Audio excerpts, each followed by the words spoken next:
I couldn't get the car to land. No, I thought maybe you take one before you come.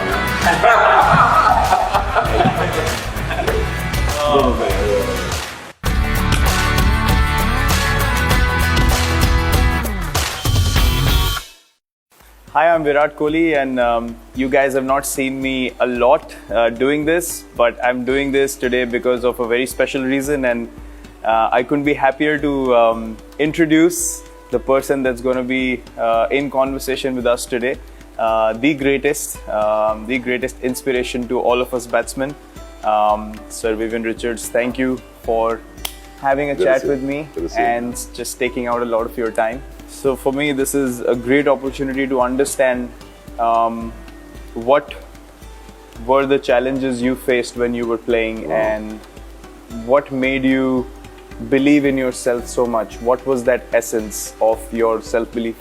I always felt I was good enough to be competing. Yes. And I wanted to express myself in the best way that I can. And I see that little similarity where that passion, there are times where that passion sometimes would make folks would look at us in different ways and say, wow, why are they so angry?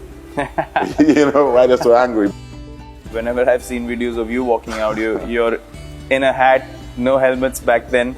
Even when there were, after a point you chose not to, because it was something that made you feel like you have the belief, and you're chewing gum, and I know the pitches were not as prepared or as covered back then. So what was it like? What went through your head when you walked out knowing that you don't have the sort of protection, there's no sort of restriction on bouncers, and then you go out and dominate like that? What did you feel from the time you left the change room till you got to the pitch?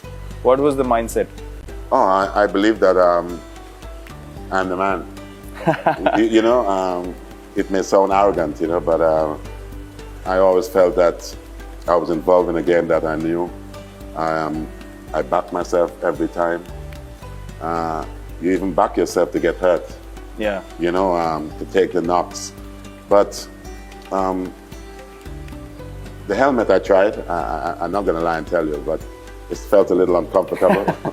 So I felt my cap, my maroon cap, which was given to me, I felt so proud with that, and my mind said that I was good enough to be here.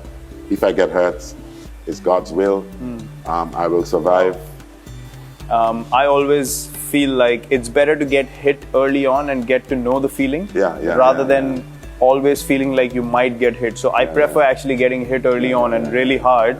So it motivates me even further to not allow that to happen again. And just that pain to go through your body and be like, okay, enough, it's not happening again. Because to be fair, as a batter, you're going to get some hurts, This is all part of the game. Yes. And it depends on how well we come back from these knocks, In the olden days, before we had these little guards around your ribs, you take it there, and that's when you feel it, you take a count, but then that's all part of the parcel of the sport, So in 2014 we went to England, and I had a very, very bad tour, but the next one was Australia, which was even more hostile and even more tough. So the thing that helped me that time was, and again it happened naturally, was visualization. 3 months before going to Australia, I started visualizing that I'm taking these bowlers on, and I'm going to dominate, and I'm going to come out on top. And that for me was a revelation, where I had so much belief because of just putting that thought in my head. I think you scored 4 centuries, huh? Yes. I was in Australia at the same time. I know. I can remember we were doing the Big Bash. Yes. And I got in a few of the Australians' faces, because just to see the way in which you stood up. Yeah. The Australians can be, in my opinion, at times be bullies. Yeah. They try talking you out, but you gave it back. Yeah. I love that. And not just giving it back, you gave it back with interest. Yeah. The way in which you performed. And I think that sort of set you up to believe, because I always felt if you can go to Australia and combat what they have there, you're gonna be okay elsewhere. Yeah. Because you would have dealt with. It's a tough place to go. Yes, it is. And you came out smelling sweet, man. I think that was. I enjoy that. Thank you. I wanted to ask you, did you also visualize a lot? Yeah, man. There are times sometimes I used to tell guys, like you see what you're going to do tomorrow. Yeah, yeah. You know, like, wow, this is how it's going to be tomorrow. And as a batsman as well too, I felt that you got to be able to plan how you'd like to play. Yes. I don't want to do this today. I'm not going to do it today. This is how I'm going to do it today. And I see, especially in your knock the other day in Trinidad, Yeah. the first 100, you know, you were taking the same balls from the off stump, and some people may think hitting across the line, but that's when, in my opinion, that's when a batsman is in control, Yeah. and is in control of his personal faculties. Yes.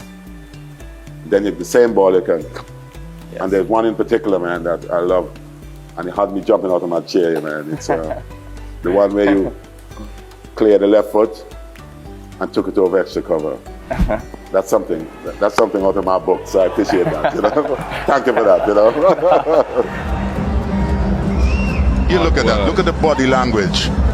Oh man, I'll be happy to play something like that when I was playing. For me, it was an honor. I mean, Yeah. I was told by our media team that what you said after that shot, and I was like, Yeah, man. wow, you know, God's really kind to me. Sweet man. that you found it interesting.